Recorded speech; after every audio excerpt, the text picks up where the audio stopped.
신명기 강의 오늘 24번째 신명기 24장 1절로 7절까지만 보겠습니다.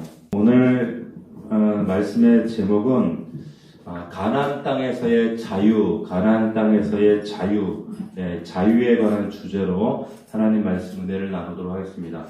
왜 자유라고 오늘 주제를 정했는가? 오늘 나와 있는 일련의 사건들이 가나안 땅에서 저들의 이스라엘 백성들이 그들에게 허락하신 그 삶 가운데 그들의 선택에서 그들이 자유를 어떻게 사용할 것인가 라고 하는 그런 부분들을 다루고 있기 때문에 그렇습니다.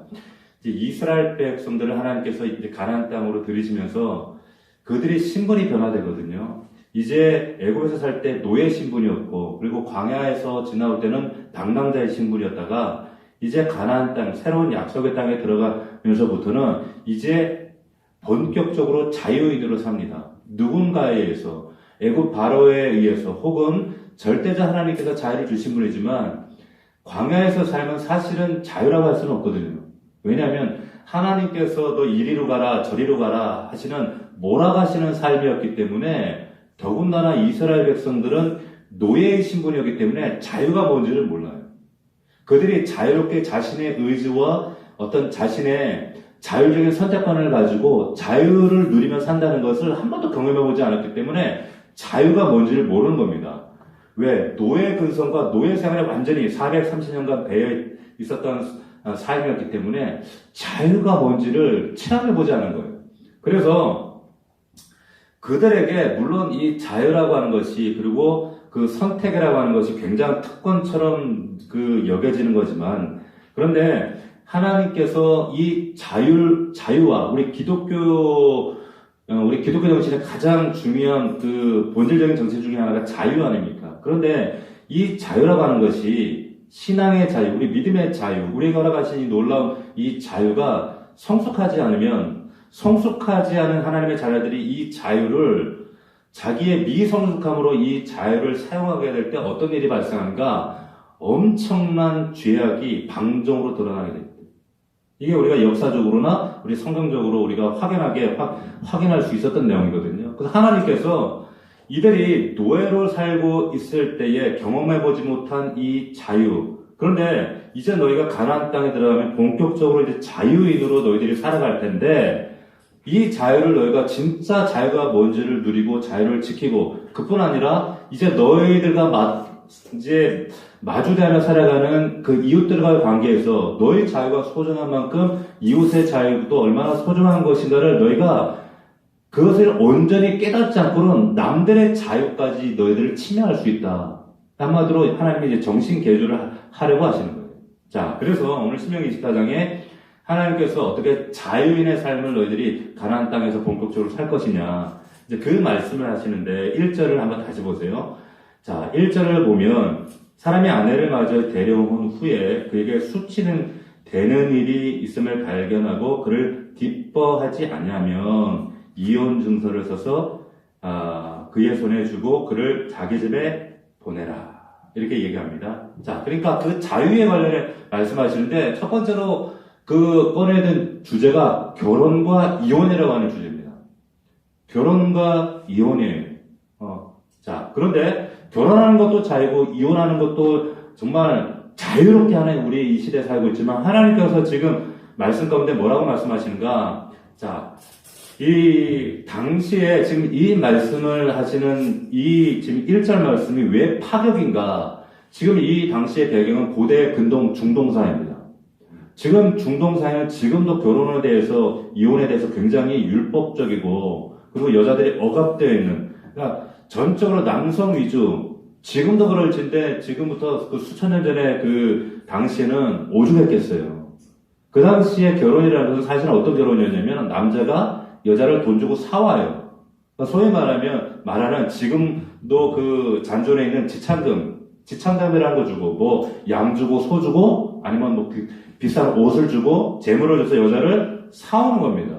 이게 결혼 방식이거든요. 그럼 여자를 사오면 그 여자 입장에서는 남편이 누군지도 모르고 그냥 팔려가는 겁니다. 팔려가서 그냥 산 넘고 물 건너 운이 좋으면 남편이 다행히 괜찮은 남자네, 굉장히 인격적인 사람이에요. 근데 운이 나쁘면 이 사람이 난폭하고 폭력적이고 이 사람이 병적이고 막 진짜 또라이야. 이러면은 어떻게 해요? 어떻게 하긴 어떻게 그냥 그래도 평생 순응하면서 이게 운명이라니 하고 그렇게 살아갈 수밖에 없는 게 그때 이제 옛날 요즘에도 아프리카 중동에 아직 이런 문화가 아주 강하잖아요. 그 당시에는 더했다는 거예요. 그러니까 그런데 이런 당시 사회적인 구조와 그런 문화 가운데 그것이 당연한 그 시대 그 사회적 모습 가운데 지금 하나님께서 1절 같은 말씀을 하신다? 이거는 파격을 뛰어넘어서 이건 충격적인 말씀이에요. 어떤 분이 그런 얘기를 합니다. 창세기나 신명기 이 말씀이 지금 보면은 창조 신화, 중동의 바벨론에 있는 어떤 마르둑 신화 같은 창조 설화와 너무 일치한다, 너무 비슷하다. 일치하지 않아요. 거기에는 이런 하나님의 세심한 인격적인 사랑이 절대 나오지 않습니다. 하나님이 인간을 사랑했다, 절대 그런 거 없어요. 자, 이 지금 1절만 말씀을 봐도 그런 창조 설화들과는 현격하게 구분되어진 그런 지역이다. 그래 여기 보면 야, 너 그런 난폭하고 말도 안 되는 남편을 만나고 또라이 같은 남편을 만날지라도 참고 살아. 그게 네 운명이야. 그냥 살아. 그게 아니라 서로 맞지 않으면 차라리 갈라서라 라고 하는 거예요. 굉장히 파격적인 말씀입니다. 자, 근데 오늘 말씀에서 이렇게 말씀해요. 여기 보면 그를 기뻐하지 아니하면 이런 말씀이 있어요. 중간에 보면 그를 기뻐하지 아니하면 근데 이 말씀만 이렇게 보면 마치 남자가 이제 여자를 볼 때 남자 쪽에서 주도권을 가지고 이제 남자가 여자를 기뻐하지 않으면 우리가 이렇게 오해할 수가 있습니다. 그런데 사실 원문에서는 여기 주도권은 여자에 돼 있습니다. 여자에게 더 있어요. 무슨 말이냐면 이거는 정확한 의미 이런 거예요. 여자가 볼 때 남자가 자기를 탐탁하게 여기지 않는다면 남자가 탐탁하지 않는 자기를 탐탁하게 여기지 않고 있다는 것을 여자 쪽에서 이것을 보게 된다면 이런 뜻이에요. 그러니까 시대 봐서 보니까 여자 입장에서 자기를 별로 그렇게 안 좋게 보는 거예요. 그러니까 원문 그대로 좀 가깝게 이 부분을 그를 기뻐하지 아니하면 이것은 남편의 눈에서 여자를 은혜롭게 바라보지 않으면 여자를 사랑으로 바라보지 않는다면 이런 뜻이에요. 그러니까 이것은 전적으로 여자 입장에서죠. 그러니까 뭔가 여자 입장을 볼 때 이제 막 결혼했으니까 막 여자를 바라볼 때 막 호기심과 기대감과 눈이 반짝반짝하고 막 사랑스럽고 막 은혜가 막 좋아서 얼쩔쩔 몰라하는 그런 눈빛이어야 되는데 뭔가 떨떠름 결혼했는데 여자 입장에서 그게 안 보이는 거야. 안 보이는 거예요. 자, 기뻐하는 게 막 없어. 그러면 이런 게 보인다면 무엇을 생각해야 되는가? 이제 그 앞에 보면 이런 말씀이 있어요. 수치되는 일이 있음을 발견하고 이 부분에 대한 해석은 사실은 굉장히 많습니다. 그러니까 이 부분을 어떤 학자들은 이거 이제 여자가 뭔가 간음했거나 성적인 부정을 저질러서 그래서 이제 그런 쪽으로 이제 해석하는 이런 그 분들이 있는데 이게 수치되는 일이 뭔가 만약에 이것이 이 어떤 간음과 성적인 부분이라면 이거는 이혼 문제가 아니라 이건 뭐예요? 이건 죽음의 문제입니다. 이건 이혼 문제가 아니에요. 이건 죽음의 문제예요. 그러니까 이걸 간음 문제라고 볼 수가 없는 거예요. 이 수치되는 일이. 그러니까 뭔가 결점인데 이 수치가 하여튼 어쨌든 여자 쪽에 있는 건 맞아요. 그런데 그 여자 쪽인데 그걸 원인으로 했지만 그 기뻐하지 않는다는 것은 상호적인 거예요. 여자 쪽에서도 이 남자가 나 별로 탐탁하게 생각 안 하네. 남자도 탐탁하지 않은 거예요. 그러니까 상호적인 거라는 거죠. 그런 경우에 그래서 살 수 없게 된 경우에 그러면 어떡할 거냐? 자, 다시 한 번 말씀드리면 이건 남편과 여자 입장을 동시에 다 아우르는 겁니다. 일방적인 게 아니라는 거예요. 자, 그래서 서로 기뻐하지 않으면 이거 어떻게 할 거냐? 하나님 말씀. 이게 하나님 말씀이라는 거예요. 근데 한번 생각해 보세요. 당시 앞서 말씀드렸지만 고대 중동에 그런 게 어딨어? 그래도 살아야지. 살려주십시오 하고 여자 입장에서는 남자가 여자를 굴림하고 사고팔고 하는 시대에 그냥 마음에 안 들면 두드러 패고 억압하고 그러고 사는 거예요. 아니면 쫓아내든가. 그 여자한테 그냥 운명타다고 그냥, 눈물을 머금고 살아야 하는 그런 시대였는데 그 중동에서, 근데 하나님께서 뭐라고 말씀하시는 거예요? 뭐라고 말씀하세요? 이혼 증서를 써서 그의 손에 쥐어주고 그를 자기 집에서 내보낼 것이요. 그 여자는 그의 집에서 나가서 다른 사람의 아내가 되려니와. 이거는 정말 파격이에요. 충격적인, 왜 이렇게까지 하나님께서 상상할 수 없는 이런 파격적인 말씀으로, 이스라엘 공동체에게 지금 이 권면을 하신가? 이유가 뭡니까? 보세요. 지금 이 말씀을 하시는 시점이 어딘가 한번 다시 한번 생각해 보십시오. 이 신명기, 가나안 땅에 들어가기 전이에요. 그죠? 들어가기 전이란 말이에요. 아직 그 자유를 입지 못했어요. 아직 자유의 신분이 아니란 말이에요. 그럼에도 불구하고 하나님께서 이스라엘에게 정신적인 자유를 먼저 말씀하시는 겁니다. 그럼에도 불구하고 자유가 중요하다. 이 정신적인 자유를 말씀하시는 겁니다. 그래서 보세요. 결혼이라고 하는 것이 그 당시에 누구나 운명으로 받아들이고 순응하며 살아갈 수밖에 없는 여인 입장에서 좀 그러했던 시대에 근데 결혼해 보니까 안 맞아. 이거 아닌 거야. 이거 생각했던 거하고 이거 내가 생각했던 거하고 너무 다른데 이거 아닌데 야 그럼에도 불구하고 이 결혼을 살아야 되나? 자 그럼에도 불구하고 이 결혼을 유지해야 한다면 빤하게 보이는 이 결혼 생활 가운데 남아있는 것은 뭐예요? 힘든 결혼 생활. 고통뿐이란 말이에요. 그런 결혼 생활. 그렇다면 남자 쪽에서 이혼 증서를 써줘라. 그리고 아내는 그걸 받아가서 다른 남자하고 결혼을 할 수 있다? 없다? 있다는 거예요. 있다는 겁니다. 그러니까 그 당시에 이 말씀이 얼마나 중동 사회에서 지금 얼마나 놀라운 말씀입니까? 남자의 절대 주도권을 가지는 지금도 그렇지만은 그 당시에 여자를 함부로 버렸단 말이에요. 함부로 버려요. 이 함부로 버렸다는 말은 자기 마음에 안 들면 너 나가. 너 끝났어. 쫓아버려. 그럼 그 여자를 쫓아내면 어떻게 돼요? 갈 데가 없어요. 살 방법이 없어요. 돈 벌 수도 없어요. 직장 가질 수도 없어요. 지금처럼. 버림받으면 하루아침에 생가보가 되고 완전히 그 당시에는 절대로 살아남을 수 없는 절대 빈곤 약자가 되어버린 거예요.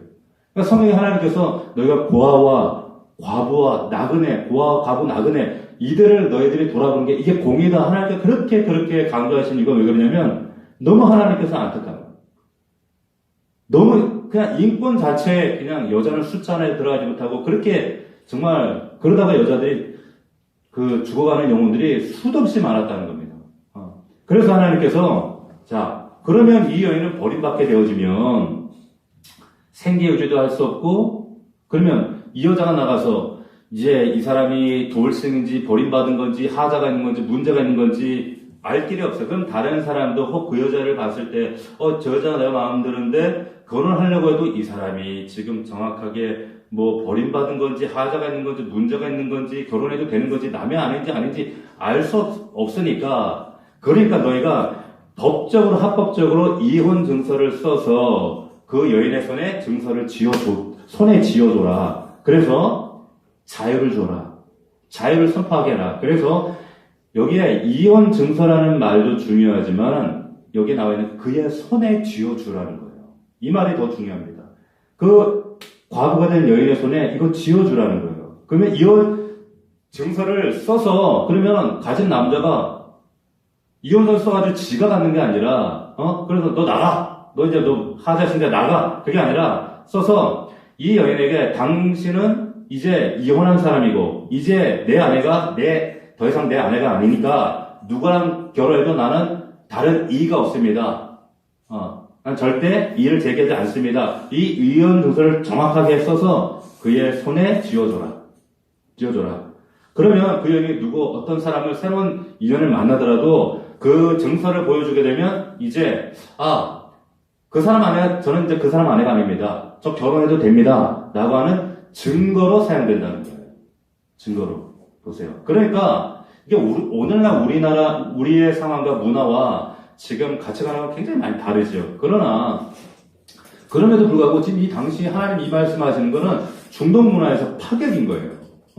자, 요즘에 뭐 이혼이 뭐 이제 이혼에 대한 돌싱에 대한 이제 좀 고상하게 돌싱이라고도 바뀌고 편견과 인식이 굉장히 많이 바뀌었지만 그 옛날 정말 말도 안 되는 그 옛날에 하나님께서 남편과 아내의 선을 명확하게 그어주시고 계신 거예요. 왜?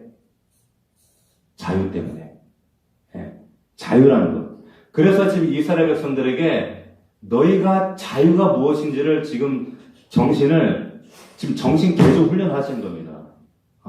노예 근성에 한 번도 자유를 경험해 보지 못한 이들이 가나안 땅에서 너희가 그 자유를 어떻게 너희가 선택의 문제에 있어서 사용할 것인가? 가나안 땅에 들어갔을 때 그들이 이 자유가 얼마나 소중한 것인가를 지금 말씀하시는 거예요. 자, 정말 너희가 맞지 않고 상대방과 화합하지 못하고 사랑이 없고 처음부터 불행한 결혼을 할 것 같으면 차라리 이혼해라. 앞서 말씀드리지만 이건 상호적인 거라 말씀드렸어요. 일방적인 게 아니라. 그때는 분명히 이혼 증서를 써줘라.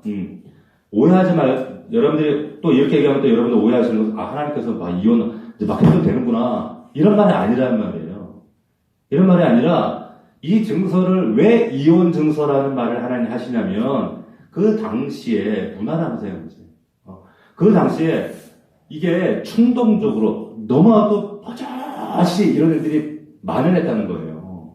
만연했다는 거예요. 법적 장치. 그러니까 이걸 통해서 여성의 인권을 보유하고 실질적으로는 이 여성에게 진짜 자유를 부여하기 위해서 하나님께서 이렇게 세심하게 법적 장치를 마련해 두신 거예요.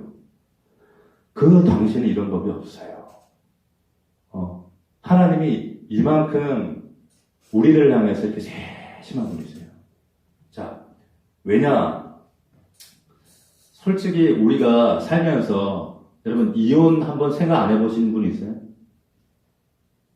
한 번도? 한 번도? 홧김에 들어본 적 없어요? 우리 정현이부터 그냥 이럴 거 그냥 혼자 살까? 이런 생각도 한 번 안 해보셨어요? 예, 차라리 혼자 사는 게 편할 것 같은데 이런 생각도 안 해보셨어요? 진짜로?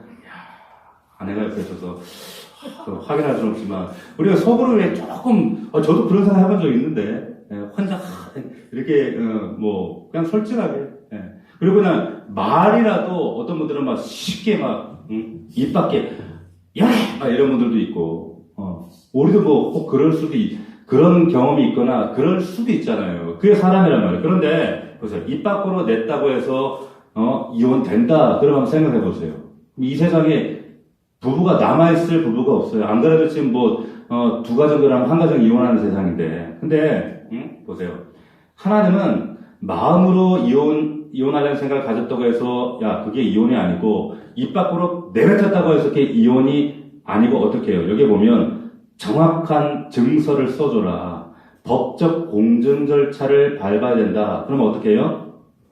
과정에서 불쑥 내가 생각을 그렇게 하고 불쑥 이게 내뱉어져 나가 이래서 했을지 모르지만 그 증서 써주는 과정에서 어떤 일이 생겼어요? 이혼 증서를 쓰면서 어떤 일이 발생할까요? 생각하게 하는 거예요. 다시 생각하게 하시려는 거예요, 하나님께서. 그럼 하나님의 본심이 어디 있는 거예요? 가정을 지키고 싶으신 거죠. 자, 그러니까 불쑥 네가 입으로 내뱉어서 싸워서 홧김에 그랬을지는 모르지만 쓰는 과정에서 내가 이 증서를 쓰면 다시 돌이킬 수 없는데 그렇다면 내가 정말 저 사람과 헤어져야 되는 게 맞는 건가? 정말 헤어질 정도로 저 사람 나쁜 사람인가? 우리는 정말 회복할 수 없나? 이걸 돌아보게 하시는 거예요. 이혼 증서를 속에. 자, 오늘날에도 법정에 이런 고민을 법원에서 하게 하잖아요. 가정법원에 가게 되면 오면은 바로 그래 이혼해 이렇게 안 한단 말이에요. 숙려기간이 있고 이혼 조정기간이 있잖아요. 그래서 2주 후에 오십시오. 4주 후에 만나 뵙겠습니다. 이러잖아요. 안 해보셨죠? 자, 그러니까 보세요. 마찬가지죠. 이 증서를 쓰면 끝이니까 증서를 쓰기 전에 충분하게 숙고해라. 고민해라. 이런 시간을 갖게 하시는 거예요. 너희가 하나님께서 이루게 하신 이 부부가 된 게 얼마나 소중한 건데, 부부라고 하는 그 아름다운 가정. 근데 이 한 장이면 깨어지는데, 다시 한번 소중하게 고민하고 깊은 숙고의 시간을 가져라. 뭐예요? 자유하지만, 선택에서 자유하지만, 그 권리, 자유에 대한 권리를 네 맘대로 함부로 남용하지 말고, 어떻게 해요? 그 자유가 뭔지를 하나님께서 가나안 이스라엘 백성들에게 지금 가르치시는 거예요. 왜? 이제 당장 이 신명기는 다시 한번 말씀드리지만 가나안 들어가기 전이에요. 그러나 들어가서 너무나도 일어날 사건이라는 거죠. 자, 이건 정말 그 고대 중동에서 특별히 이혼할 수 있는, 정당하게 이혼해서 제거할 수 있는 여인의 권리, 이 자유에 대해서, 새로운 자유에 대해서 하나님께서 지금 아주 정말 세심하게 이렇게 기록해 두고 계시다라고. 우리나라도 보십시오. 옛날에 어땠습니까? 시집가면, 너 이제 시집가면 죽어도 이제 그 집 귀신이다. 이런 말 들어보셨죠? 너 죽더라도 그 집 가서 죽어야 된다? 절대로 오면 안 된다? 절대로 다시 올 생각하지 마라. 근데 딸이 무슨 일이 생겨 집에 오잖아요? 그러면 쫓아버렸단 말이에요. 너 죽어도 이제 그 집 가서 죽어야 된다? 그 집 귀신이다? 이 말이 그 당시에 여자들 입장에서, 그 어린 딸들의 입장에서는 그 말이 얼마나 무서웠겠어요. 공포스러운 말이었겠습니까? 자, 그러니까 정말 평생 내가 그 집에서 그 남편 때문에 너무 힘들고 고통스러운데 죽을 것 같은데 그냥 참고 견디고 살라는 얘기잖아요. 친정가도 안 받아. 품어주지를 않는 거예요. 동네 창피하게 어디 집에 와서 다시 오라! 쫓아냈단 말이에요. 그러니까 이혼이라는 말이 성립이 안 되고 한 번 가면 끝이고 뭘 다시 와? 그 집 귀신으로 죽어야지. 그래 평생 불행한 삶을 살다가 참고 견디고 그냥 지탱하며 살았던 거예요. 옛날 우리 어머니들이. 그래서 가정이 지켜졌는지는 모르지만 보세요. 그런 봉건사회 속에 여자들의 자유가 있습니까? 인권이 있어요? 하물며 중동 그 시대에 그런 자유가 있어요? 그런데 하나님께서 그 여인들을 향해서 이 자유를 얘기하시는 거예요. 여자들 입장에서도 이혼할 수 있어 이렇게 얘기하죠. 제가 할 수 있어. 근데 자, 그 자유를 인정해 주신 건데 게다가 3절 보시죠. 3절 더 파격적인 말이죠. 3절에 보면 24장 3절입니다. 그의 둘째 남편도 그를 미워하여 이혼 증서를 써서 그의 손에 주고 그를 자기 집에서 내보냈거나 또는 그의 아내로 맞이한 둘째 남편이 죽었다 하자. 자, 그의 둘째 남편도, 자, 이 여자가 제가 했단 말이에요.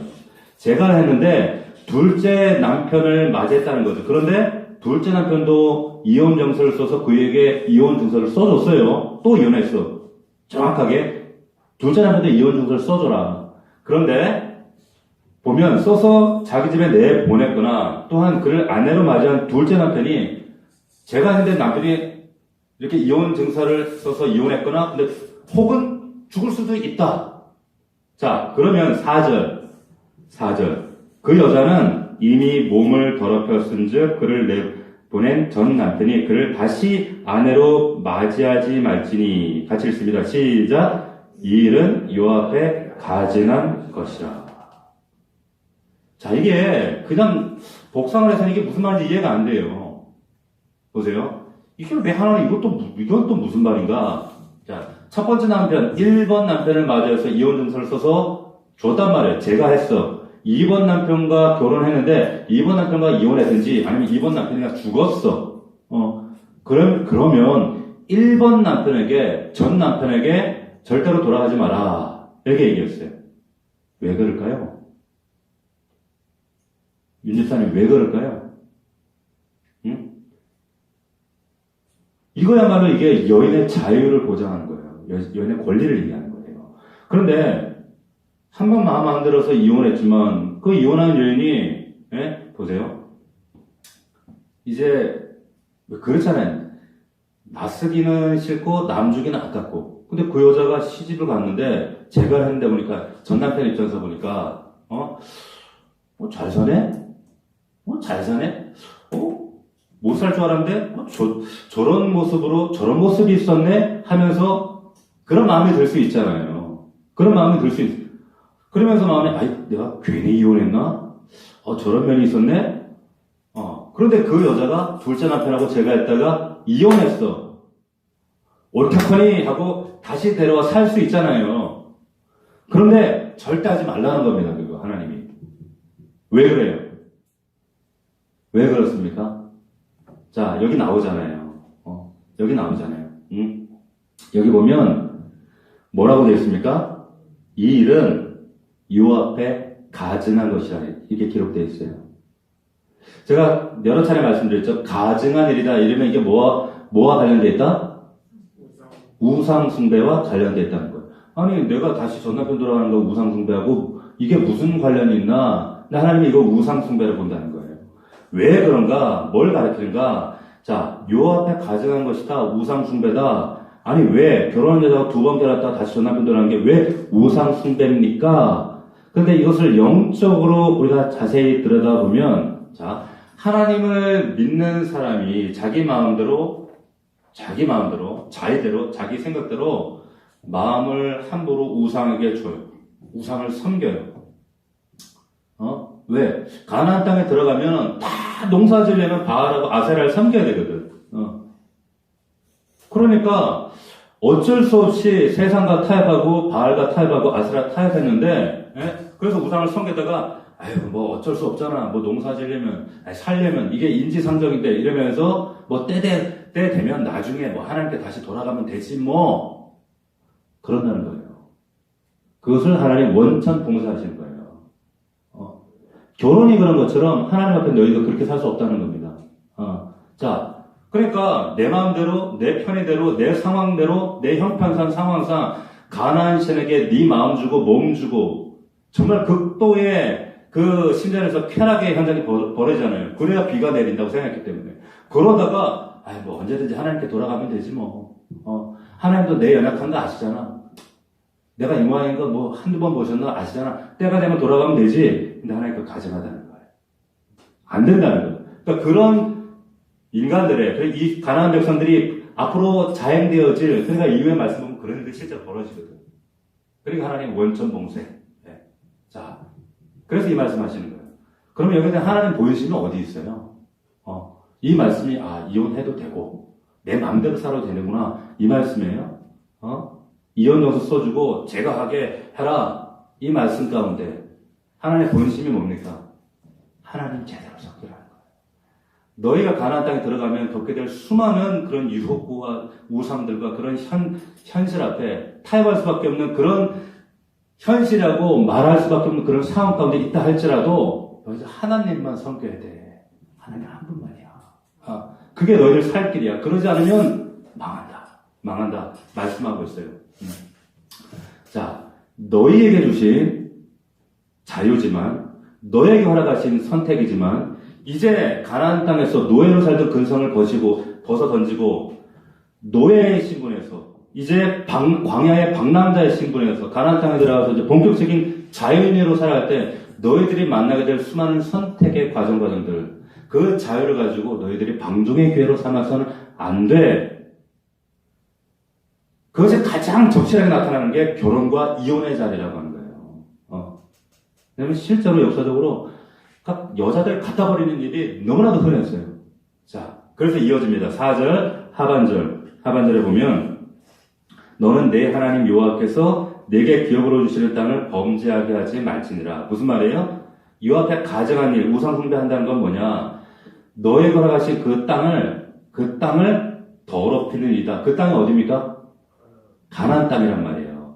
하나님이 인도하신 젖과 흐르는 약속의 땅. 근데 가나안에 들어가서 너희가 가증한 일, 우상 숭배하는 이런 일들, 그것은 땅을 범죄하는 것, 땅을 욕되게 하는 거다. 이렇게 우상 숭배할 때야 너네 그 우상 가득한 그냥 애굽에서 살게 내버려 놔두지. 너희들 뭐하러 왜 굳이 40년 광야를 통과해서 훈련해서 광야 학교지나 가나안 땅에 들어가게 했겠냐. 하나님 사랑하라고. 정말 자유라는 것이 뭔지, 하나님이 너에게 허락하신 그 자유가 뭔지를 알아서 너희의 자발적인 선택과 자유의 마음으로 하나님을 자원하는 심정으로 섬겨드리고 그 하나님과 인격적인, 이 자유가 배제되면 절대 인격적인 하나님과의 관계가 성립될 수가 없거든요. 왜냐하면 우상은 굴종이거든요. 맹신이란 말이에요. 맹종이란 말이에요. 하나님 그걸 원치 않으세요. 허락하신 자유를 가지고 하나님을 배제하고 허락하신 그 자유로 네 마음대로 살다가 하나님 마음 아프게 하지 마라.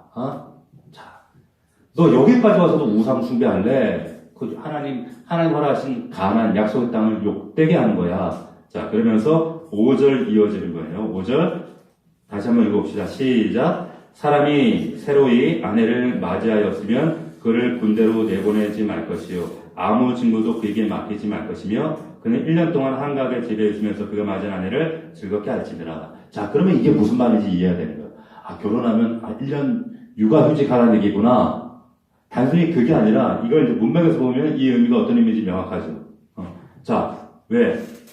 이 말은 처음 결혼하면 군대 가지 말고 아무 직무도 맡기지 말고 서로 아내와의 신혼에 집중하게 해라. 마음껏 즐기게 놔두라는 거예요. 방해받지 않도록 마음껏 서로를 사랑으로 온전히 탐닉하도록. 왜?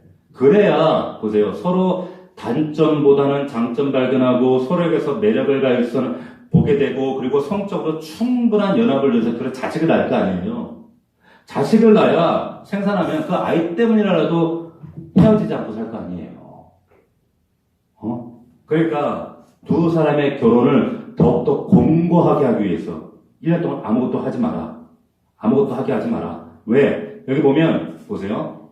5절 말씀에 그 1절에 보면 그를 기뻐하지 아니하면 그랬잖아요. 그러니까 지금 이 5절 말씀은 이 기뻐하지 아니하면이라고 하는 이 말씀을 막기 위한 예방조치예요. 예방조치로 너희들 결혼하면 군대도 가지 마. 아무 직무도 맡기지 마. 이렇게 하시는 겁니다. 이 말은 뭐예요? 하나님 보지. 이혼 증서 써주고 이혼 마음대로 해라는 얘기예요? 아니, 가정 지키라는 얘기예요. 가정을 지키라는 겁니다. 자, 하나님은 네가 마음 들면 갈라서고 네가 싫으면 그냥 이혼 증서 써서 막 남발해서 이 자유를 해라. 그런 말이 아니라 어떻게든 결혼을 유지하고 가정을 유지해야 된다. 하나님의 본심이 어디 있는지 여러분 잘 아셔야 돼요. 자, 그래서 6절입니다. 6절 보면 이제 또 갑자기 이제 전혀 다른 이야기 같지만 사람이 맷돌이나 그 윗짝을 전당 잡히지 말지니 이는 그 생명을 전당 잡입니다. 이것도 자유에 관련된 거예요. 왜? 네? 자, 사람이 돈이 없으면 빌릴 수 있어요. 그죠? 빌리는데 돈이 아무리 없다고 해서 맷돌이나 그 윗짝을 전당 잡히는 것은 이건 생명 전당 잡히는 것이다. 맷돌은 당시에 곡식을 갈아서 빵 만들고 죽 만들고 이거는 생명하고 직결되는 거예요. 없으면 안 돼. 근데 이게 그 맷돌을 전당 잡거나 이 아랫짝은 무거워서 이거는 전당에 못 잡혀요. 너무 무거워서 옮길 수가 없어. 근데 윗짝은 2kg, 한 3kg 됐다 그래요. 그러니까 이거를 가져가면 윗짝 가져가면 아랫짝은 아예 쓰지도 못하는 거예요. 무슨 말인지 아시죠? 그러니까 근데 하나님 그거 하지 말라는 거예요. 방지하는 겁니다. 왜? 그건 생명이니까. 생명의 자유를 네가 제한하지 말라는 거예요. 아무리 돈 때문이라도 그래서는 안 된다. 자유를 유지할 수 있도록 그 선택을 제한해서는 안 된다. 그리고 7절입니다. 같이 읽어봅시다. 시작. 사람이 자기 형제 곧 이스라엘 자손 중 한 사람을 유인하여 종으로 삼거나 판 것이 발견되면 그 유인한 자를 죽일지니 이가 자의 너희 중에서 악을 제할지니라. 이것도 뭡니까? 자유를 말하는 거예요. 자, 왜 그런가? 여기 보면 너희 중에서 악을 제할지니라. 이거 어떨 때 이 말씀이 많이 나와요? 우상숭배할 때 이 말이 많이 나와요. 우상숭배. 악을 제해라. 너희 중에서 악을 제할지니라. 왜 유인하는 거예요, 사람을? 왜 유인해서 파는 겁니까? 그 사람의 자유를 인정하지 않는 거예요. 근데 이것은 사실 달리 말하면 그 사람을 자유케 하신 자기 형제예요. 이스라엘 백성들이. 그 백성들을 구속하신, 자유케 하신 하나님을 인정하지 않는 거예요. 이건 악이라고 하는 거죠. 내 백성인데, 내 이스라엘 백성, 내가 이들을 자유하게, 그 400년간의 억압에서 구속해서 내가 자유케 했는데, 네가 그 함부로 자유를 제한해? 네. 보세요. 내가 물질이라는 것 때문에, 내 성공이라는 것 때문에, 나 잘 먹고 잘 사는 것 때문에, 내 유익 때문에, 내 쾌락 때문에, 이 쾌락이라고는 우상에 빠진 자들은 이런 악을 하게 된다. 타인의 자유까지도 제한할 수 있다. 내 욕심이 눈에 가려버리면. 네?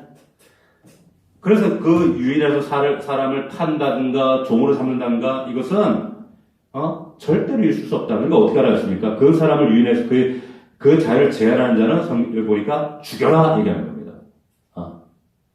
하나님께서 이렇게 단호하세요. 이 자유에 대해서.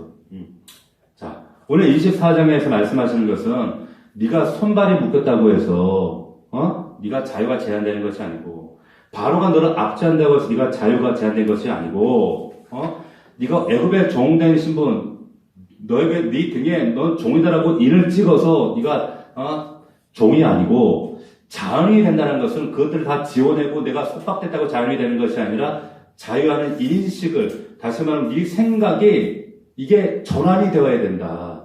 그렇지 않고 절대 너 자유인이 될 수 없다. 복음의 자유라는 것은 말로만 자유가 아니라 진짜 그 생각이 바뀌어지는 것이다.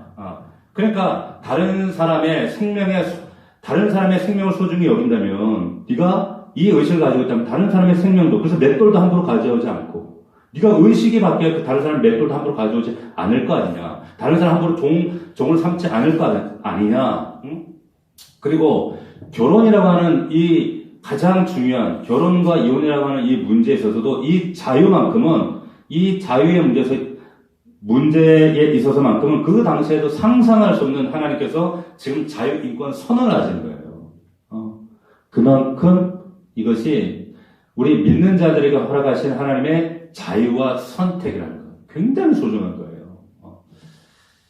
그래야만 진짜 백성됨의 삶을 살아갈 수 있다. 하나님과 인격적인 그런 신앙생활을 하게 되어진다라는 말씀하고 계시는 겁니다. 말씀 뵙겠습니다. 우리가 매일매일 여러분들이 하나님께서 허락하시는 복음의 자유 안에서 여러분들이 정말 수많은 선택의 기로가 있습니다.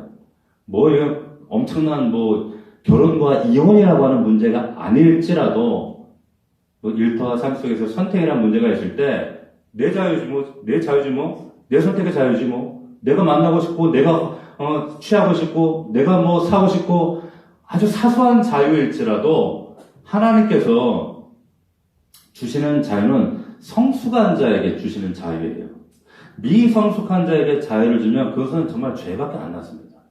방종밖에 났지 않아요. 그러니까 하나님께서 그 자유가 정말 자유되게 하시기 위해서 우리에게 주시는 그게 뭡니까? 연단이라는 광야를 주시거든요. 연단하고 성숙하게 하고 그리고 성숙할 때 우리가 애들한테 마음껏 자유를 부여하지 않잖아요. 통제하잖아요. 부모도. 하물며 하나님은 마찬가지예요.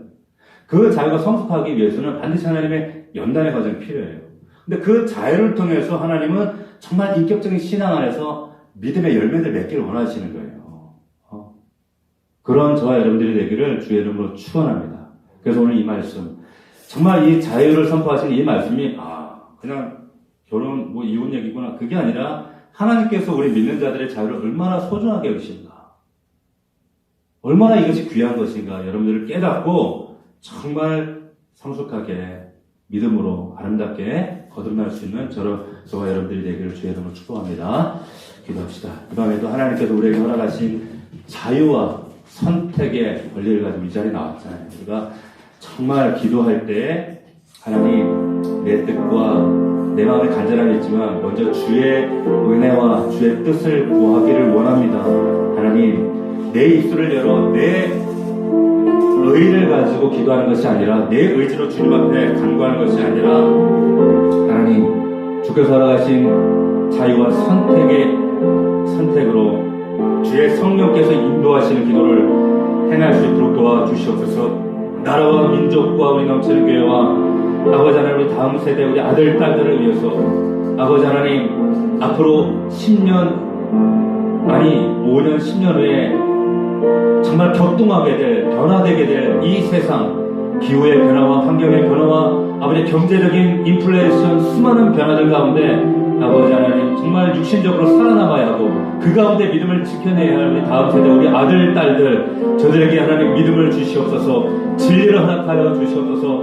하나님 헛된 세상 만문 붙잡고 살다가 하나님 세상 가운데 소멸되는 인생들이 아니라 진리 가운데 담대하게 강건하게 믿음을 선포하며 하나님 이 땅 가운데 허락하신 주님의 부르심을 자랑하며 하나님 정말 이 세상의 빛과 소금으로 나아가는 우리 아들 딸들 정말 예수로 힘을 얻고 위로받으며 소망 가운데 담대하게 살아갈 수 있는 우리 아들 딸 자녀들 될 수 있도록 아버지 저들을 위해 기도하오니 주님 저들을 붙들어 주시옵소서. 간절한 마음 가지고 오늘 말씀을 기억하며 자신을 주님 진정한 자유인으로 살게 하여 주시옵소서. 우리 주여 세 번 부르고 통성으로 기도하겠습니다.